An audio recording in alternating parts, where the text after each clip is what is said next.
Good afternoon, everybody. I hope you're well. This is Christian here. I haven't been live for a while now, so it's good to be back and talking to you. I finally found myself a sort of purposefully designed place to come and do these videos feel a little bit more comfortable and relaxed to chat to you. So I hope you're all doing well wherever you are in the world. I hope you're healthy and I hope you're calm and everything's going well for you. I'm going to talk to you today a little bit about resilience and a really important part of resilience, which is commitment. I'm going to tell you a short story about the moment in my life where I learnt the power of real, deep, impenetrable commitment and how it can literally turn you in to a force of nature.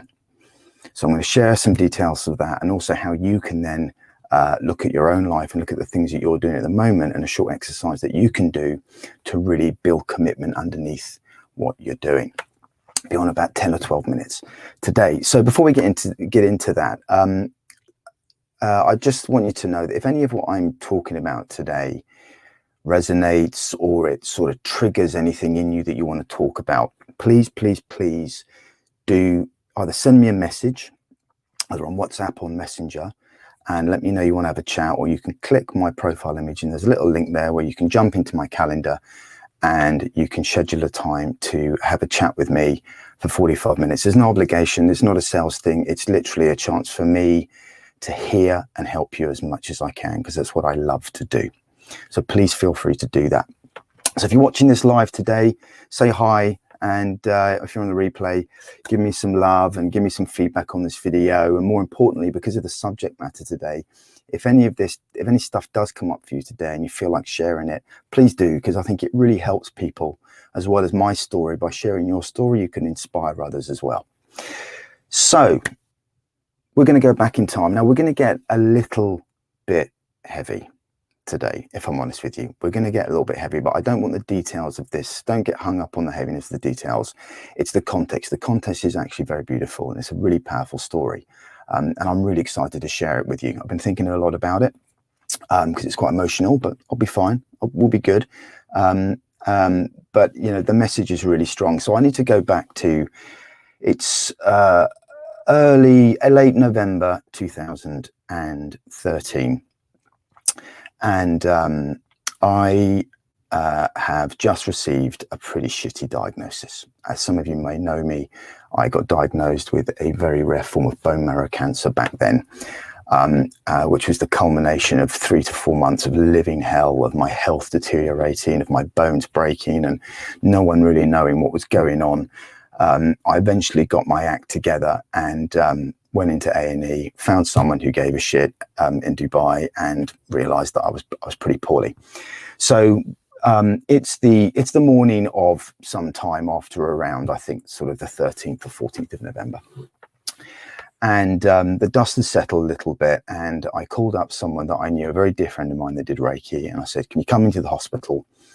I need you to give me a bit of energy. I need some love. I need some perspective. Obviously, you know, I'm very big on energy healing. I'm a Reiki master myself.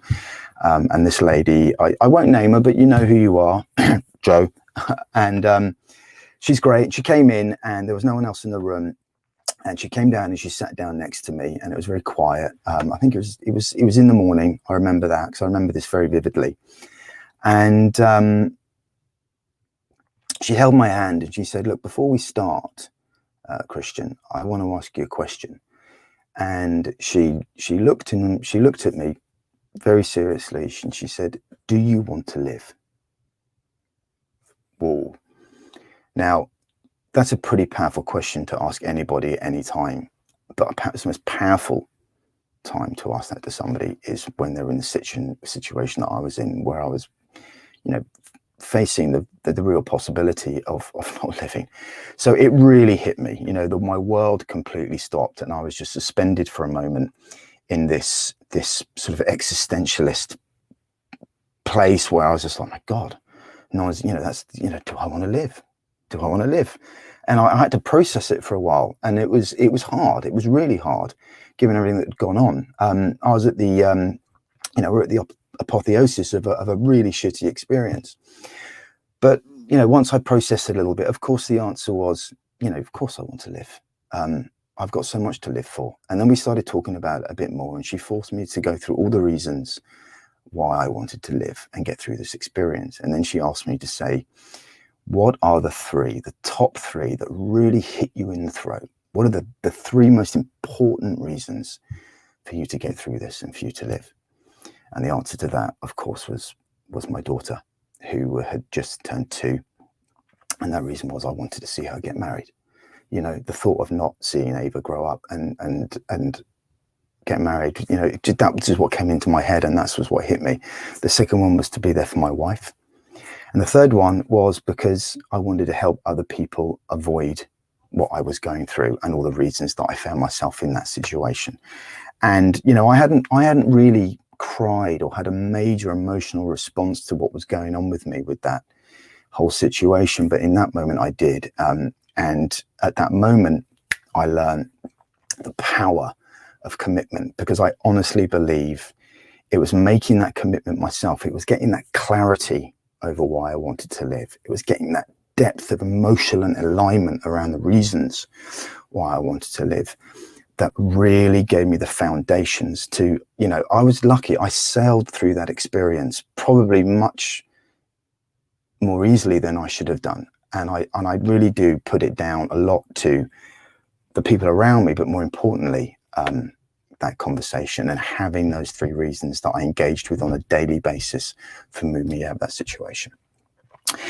So what does all that have to do with now and you and what you're going through? Well, you know, for me, it's just the most powerful demonstration I've ever witnessed in myself in terms of cultivating, you know, commitment. And in that moment, I had a new lens to look at my past and understand where and why I failed, because I didn't have that level of commitment and what I did.